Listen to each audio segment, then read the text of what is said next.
What's up, y'all? Y'all are listening to Living Corporate's flagship podcast. If you didn't know, Living Corporate helps organizations build employee engagement and market trust through data analytics and data transformation, our e-learning platform, and brand marketing storytelling. We're so excited for you to be here today. The conversation you're about to hear is going to connect the dots between employee experience and go-to-market effectiveness. If you're not ready, get ready. Here we go.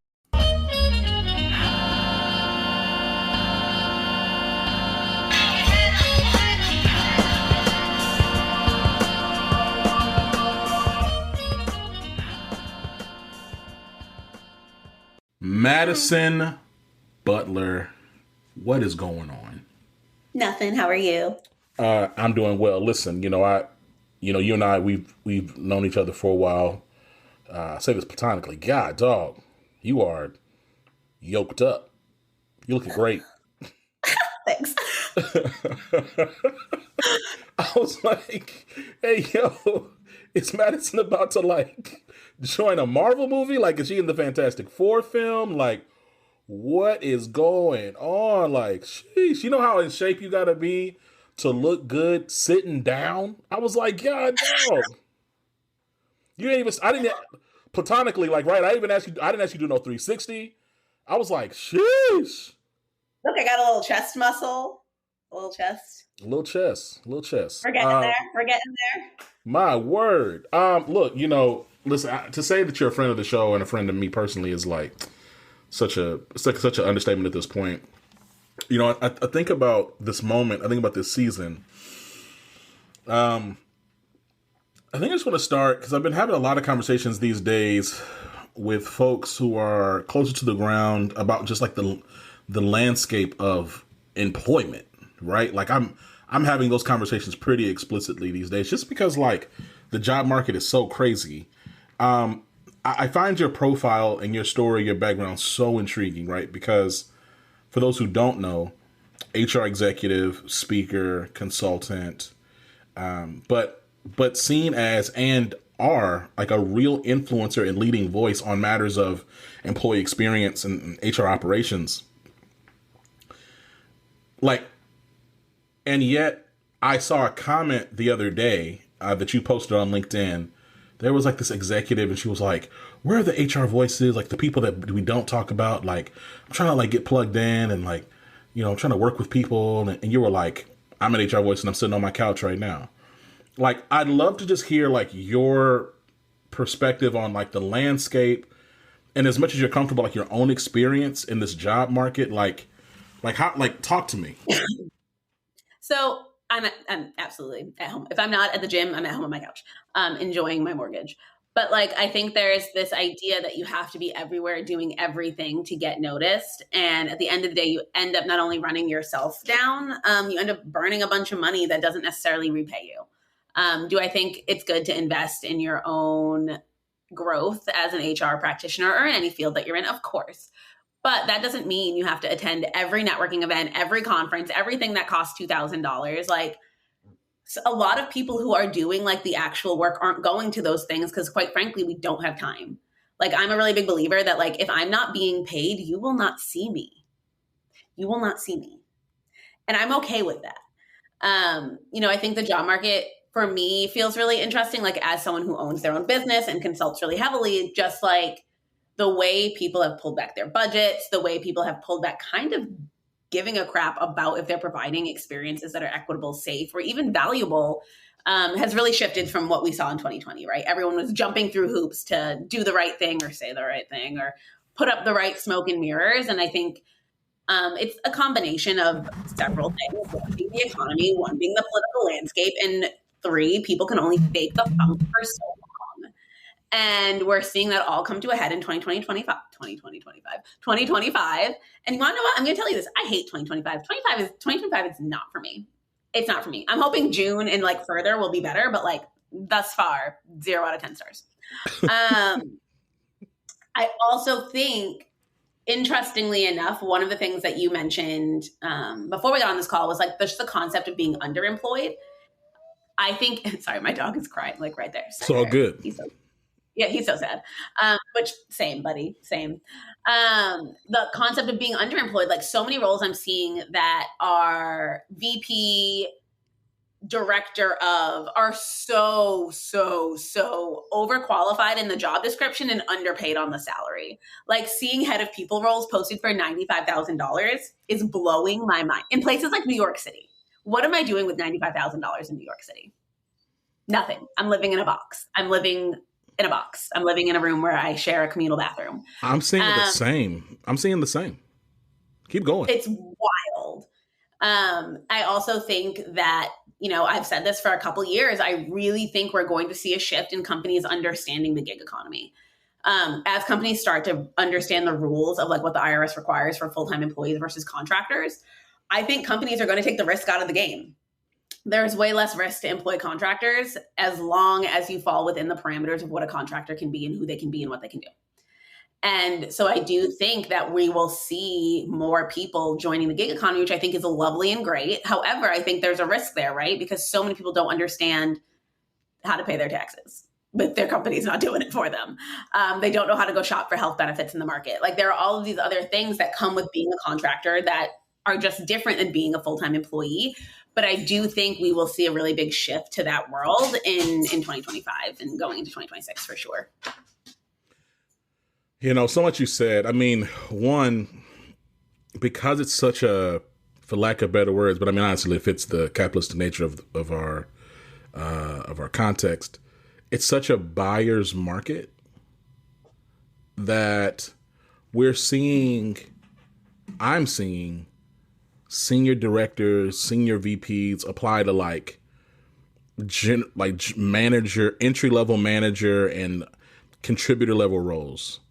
Right? Like, and if you think about, you just think about, it also ties into like people's financials, right? So like, hey man, like if you was living beyond your means and basically, cause so many people live paycheck to paycheck. So if you live in paycheck to paycheck on $300,000, at a certain point, it's like, well, I don't really have the luxury to wait for another $300,000 gig because I'm in debt.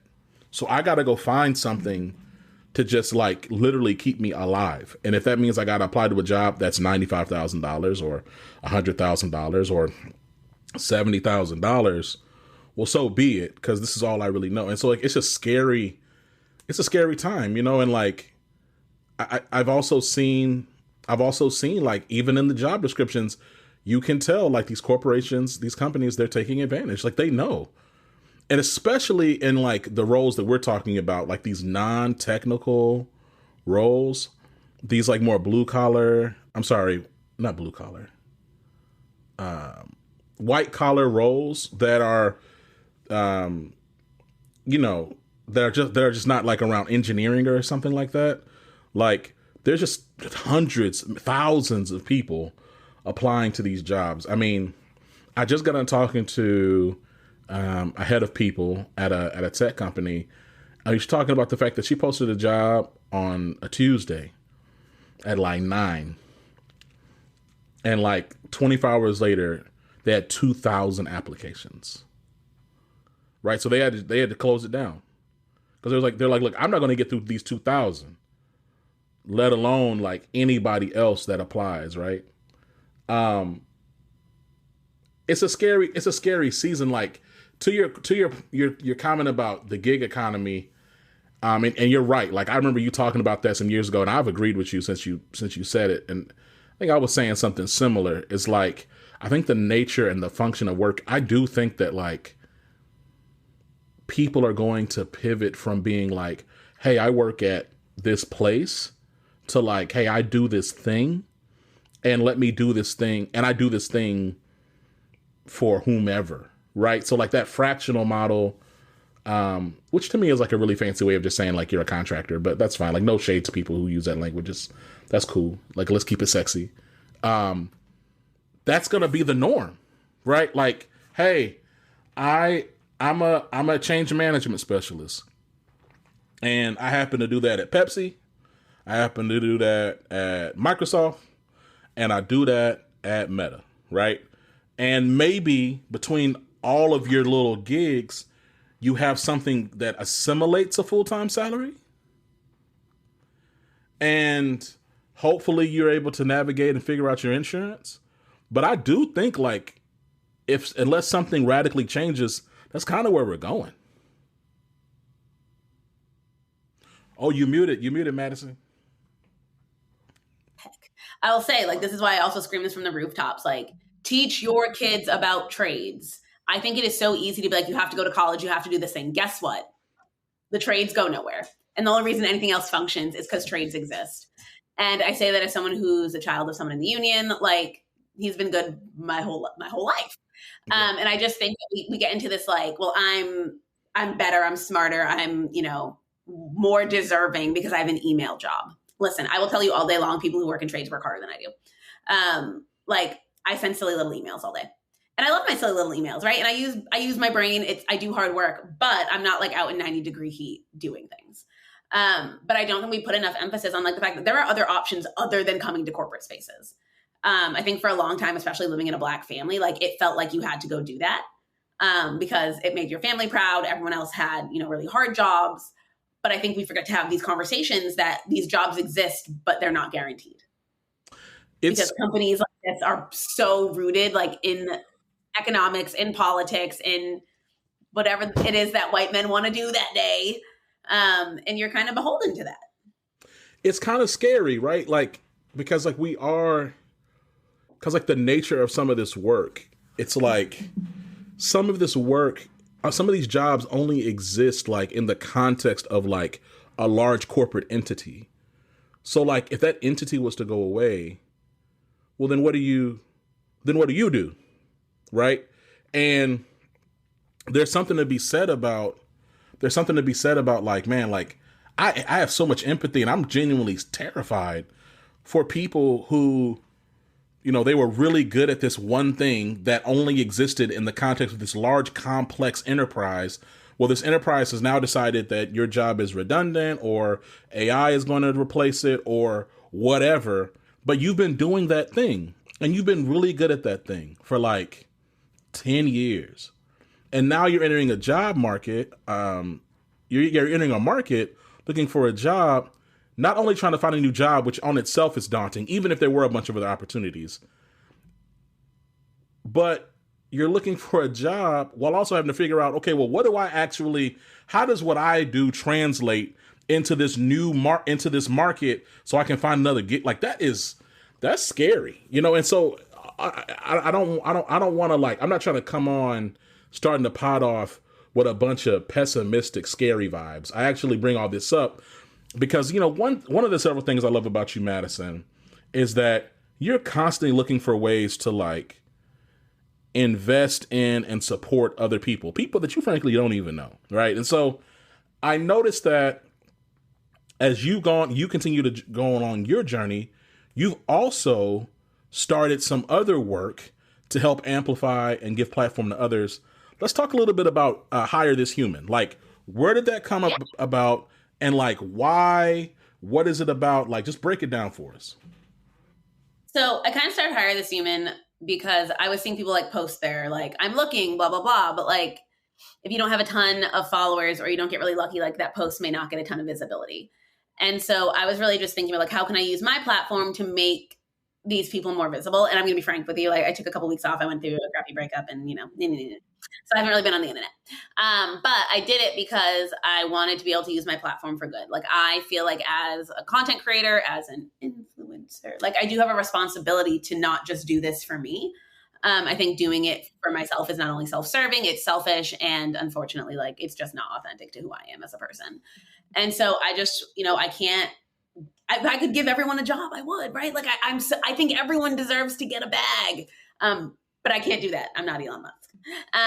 And so how can I give back to the community in a way that feels meaningful, that feels, like I'm doing the best with the tools that I have.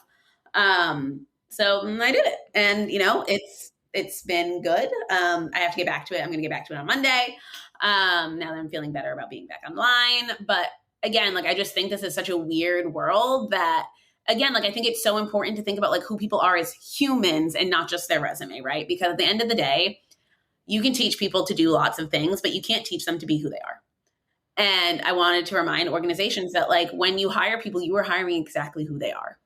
Their fun facts, their shitty facts, their bad days, their good days. And I think those things are just as important as, you know, the skills that you bring, because those inherently impact how you show up every day. You know, I have to believe, right, that there is that this tension where there's leaders and like there's these where corporate executives who are really like, man, I don't want to demonize every single corporate executive, right? So, you know, if it don't apply, let it fly, y'all. We can, but it's that we're continuing to go down this path of just like really dehumanizing people in the workplace, and like it seems like any initiative or any effort that is people oriented is susceptible, right? This is no longer. And I've been telling people this on and offline because I get people calling me. I'm gonna start charging people also. People be wanting to call me to pick my brain for 30, 45 minutes before they go go do some talk or panel and stuff. I gotta start hanging the phone up. But anyway, this is a podcast for another time. This is not a fight against DEI. This is not a DEI, quote unquote, is not under attack. This is not like exclusive to quote unquote DEI. This is about any initiative that is just focused on affirming employees is under heavy scrutiny, right? Anything. You know, I thought truly, and this is my and I'll say this is my privilege as a man and my own bias as a straight man coming out in this, no pun intended, with pride. So I never thought there would be a day where corporations would so heavily pull out of pride. Like, I just didn't think that would happen. Like, I know, like, people probably like rolling their eyes. Again, I am a straight black man. And the reason why I didn't think corporations would pull so heavily out of pride is because so many white people are also gay. So I just figured, well, even if like, and again, I'm not saying things don't dip and go up like a little bit, but like this year, just anecdotally, I'm seeing a lot less pride activation on these corporate brands. And I also have direct information about corporations like in Minnesota and like other organizations that were investing in pride who have been scaling back. Yep. I just never thought that would be the case. This is the reminder, right? Like when we tell folks that like DEI is for everybody, it's for everybody. Like, I think the thing that you're seeing here is this pushback versus corporation versus human. And DEI aside, like the human experience is starting not to matter. And all we're hearing is AI this and AI that and AI this and AI that. And your job can be replaced by AI. And so they don't feel like they have to treat you like a human because they could replace you in their brain with AI.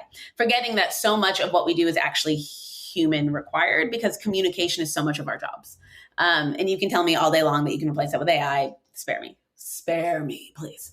But I think that is actually the issue here is that corporations, the economy, the government, whomever, feel like people ended up with too much power. They ended up with too high of standards. Because before work was like dating, right? The bar was in hell. I just need you to pay me and maybe not traumatize me. And then people were like, no, I want time off. No, I want time with my kids. No, I want to have a life. And they were like, oh gosh, that's too far. That is just a hair too far. Reel it in. And so it's almost like we're like being group punished for having the semblance of understanding that work is not the center of our universes, right? Like work is the thing that sustains our universe. I say this all the time. We work because we have to. The majority of people work because it is required of them to function, to exist, to pay their mortgage, to pay their bills. But if you polled most of us, right? Like, okay, I'll use me. If you polled me and you were like, Madison, would you rather go to work for your salary or be butt naked on a boat for your salary? It's going to be butt naked on a boat every time. Like, I do not dream of labor. I'm not like, yes, I can't wait to get up and work today. Like, do I love what I do? Yes. Would I rather pet puppies? Also, yes. And right. So I just think They were like, humans got too wild with their ideas of what work should be. And work should be exactly, it's ancillary. Like it should Right. not be the center of the universe. And they really wanted us to forget that we learned that. But once the genie's out of the bottle, you can't put it back in. And to that end, right? Like, it's interesting the trajectory we're on of just like really heavy on the employee empowerment. But you did, to your point, like especially like during COVID, like we saw heavy executive resentment, and we saw and heard executives saying, "Hey, we need to correct this. We need to. There needs to be a correction. The employee. We need to punish the employee. They have too much power." I remember there were like people on LinkedIn writing super long, multi-paragraph posts about, man, we had this candidate. They just decided to stop midway. They wasted so much of our time. It's a privilege to work with us, and it's like, Is it a privilege to work for someone else's dream? Ooh. I was like, I don't know if that's the case, right? Like, and I'm gonna say, like, as I have more and more children, and I'm just looking at the world, I'm like, listen, man, like the more, and it's funny because the more children I have, obviously the more I recognize I need money, but simultaneously, the more I recognize that my work is not my life, right? Like even living corporate is not my life. Like I'm living a purpose and I have a mission, and living corporate exists as a company to help honor that mission and purpose. But like, I don't ever want to be in a place where work is my life, where my job is my identity. My identity is in like my faith. It's in my family. It's in the family I choose, also known as my friends. Like that's where my identity is. And so like, I'm really curious as to like where all this is going, right? I mean, and like you said, you named beautifully all the variables right now, like as it pertains to like what's influencing the market between like just the and really one thing you named was I want to hone in on is the politics of it, right? So like we're coming up on a midterms, then 2028 is coming. I just wonder what, if anything, the people can do and organize around to right this ship a bit. Because right now, I mean, I don't know, Madison. Like, I don't know. I don't think that we're going to be able to survive. Like, because like at a certain point, I think like things are going to get so expensive and work is going to be so untenable. I just see people just being like, fuck it, I'm just not going to work no more. I could see that happening. You there? Yeah, you froze a little. Madison, can you hear me? Oh, my fault. I can. I said, okay, yeah, my bad. I don't know what happened. I think that I think that things could get so expensive and work could get so untenable, and the tension between those things could get so strong. I envision people just being like, well, fuck it, I'm just not going to work no more. I mean, I say this all the time. Like, I don't know how it gets better from here, but it has to, because again, people who are backed into a corner will do things they don't expect of themselves. People will do what they need to do to feed their families. They'll do what they need to do to protect themselves. And I'm a fundamental believer that everyone deserves a roof over their head, clean water, and food to eat. And that for me feels like the problem that has to be solved. Also, like while we're at it, like maybe untether benefits from work, like untether those things for me, please. But unfortunately, I think this is a symptom of late stage capitalism, like the latest stage capitalism. Like this is greed. This is all this is. My feelings on it, like corporate CEOs who are taking way more than they deserve, way more than they need to, and way more than that makes sense for their balance sheet, in order to make sure they're lining their pockets, driving their G-Wagons, living in their gajillion-dollar house, while they have people on their same teams who can barely feed themselves. And as long as that is the norm, and as long as that is not called out, that will continue to just up level itself. They will continue to make more while other people continue to make less. And as things get more expensive, they will continue to make sure they make more, but that person who makes less will not make more, and they will not be able to afford to exist while still working 40 hours a week. And for me, like, I don't care what side of the political spectrum you sit on. If you can look me dead in my face and say that anyone can work 40 hours a week doesn't deserve to be able to pay rent, that's wild to me. I don't care what you do. If you are going to work 40 hours a week, you should be able to go to bed under a roof that you pay for with ease, with money left over. With ease, with money left over. Even eggs. No, 100%. Man, you know, and it's tough, you know, like, I don't know when this interview is going to come out, but I had a conversation with somebody who is, they're Mexican American. They live in a border town in Texas, and they were talking to me about the nature of their work and how this administration, these policies are beyond it just being like, you know, look, like cost of living. Like, man, like, he's like, look, like these policies, like most of my customers are Black and Mexican, and they're afraid to like come outside. So like my business is being impacted, how I navigate. He's like, look, like, he's like, all this tension with Mexico, it's creating logistics issues with these trucks that are coming across the borders. They're getting like, sometimes they're at a standstill on the highways and the winds push them over. But just all these different things that you just don't really consider. And like so much of it goes back to just honoring the humanity of people, right? And it's like, when I think about employee experience, I think about the concept of experience. Like, man, like it's coming more and more sharp into view for me that if we're not really honoring experience and looking to create the best experiences possible, then what are we really doing, right? Like, at a certain point, the dollars have to, making the money cannot be paramount. It cannot be, we're making every penny at the expense of the best experience possible. Like, it's just not sustainable. So let's talk about this though, right? Because you talked about it. You said 2025 has sucked for you. 0 out of 10 stars, would not recommend. I feel that I've had some bright spots, but I also empathize and can relate. Let's talk about June onward. What are you most excited about? I've been going on dates. I'm on tour. Okay. What my friends are calling it. No, but I have a book coming out, so like I'm excited about that. I am excited, honestly, to see people put their money where their mouth is. I'm excited to see people show up for this. The more I think that people realize how broken things are, the more people will show up. Which again, like when you've been saying things are broken for like years, it's nice when other people are like, oh God, it is broken.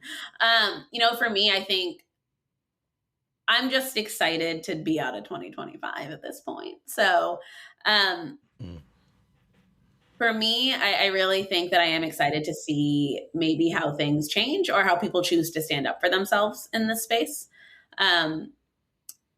I think we're in a really weird political time. And so I think watching more people get involved in politics because they're finally realizing that like, oh, you can't just not be affected by politics, I think could really shape the narrative of the next couple of years, not only in our local elections, but also in 2028. And I think that can make a really, really big difference for how all of this shifts over the next several years. Yeah, look, I understand. I appreciate your honesty about how you're feeling. Congratulations on being in the dating market again. We got to do a separate pod about that. I'm available. I'm weird, but I'm available. Oh, I'm excited to get more Jack. I'll put that in. I receive that. Where are your now? You talked about the book that you're working on. Talk to us more about the book. Well, so I'm done working on it. So I'm excited about that. I'm done working. Congratulations. Thank you. I am excited. It comes out October 14th. It's called Let Them See You, Empowering Change Through Authenticity. And it's really about like how you can be a better manager, a better peer by actually knowing yourself better. You know, I think a lot of us derail getting to know ourselves because it's really scary. It's really scary to have those hard conversations. It's scary to acknowledge where you felt pain. It's scary to acknowledge where you've caused pain, but all of that comes out in how you interact with other people. And so a lot of us end up leading through the trauma we've experienced instead of the opposite, right? Like there's two sides. There are some people who experience crappy situations and they're like, I never want anyone to go through that. But then there's the other side, which that becomes natural, normal. It becomes your narrative. And so you lead like you've been led. And so you lead through the lens of trauma, of fear, of anger. And all you do is create this trauma that's cyclical for everyone that encounters you. And so I talk a lot about what it means to really get to know yourself, to unpack that stuff, to acknowledge that you're never going to be a good or a bad person. You're just a person who will do good and bad things. But we can't move forward if you can't acknowledge and own and learn from what those things are. I'm really excited about the book. I know we've been talking about it offline for a while in terms of the journey, not only in like finding a publisher, but like just the idea of it. I'm excited about its release date. Let's make sure that we put the link in the show notes for people to pre-order. And then when it comes out, it's like you come back and we talk about it too. Madison, look, we could go forever. I appreciate you. Before we let you go, where can people learn more about you? Where can people learn more about Hire This Human? Like, plug your stuff. So you can find Hire This Human. You can find Hire This Human on LinkedIn. Just type in Hire This Human. It'll come up. But you can learn more about me on LinkedIn. You can search my name, or you can go to madisondesignswork.com, because I did just do a little rebrand, to find my work, my framework, and all of the work that I do. I also offer coaching for people who are looking to get more into not only authentic work, but maybe just working for themselves. I'm also happy to help you, organize your keynotes and stuff like that. But even if you just want to chat and be friends, I'm here.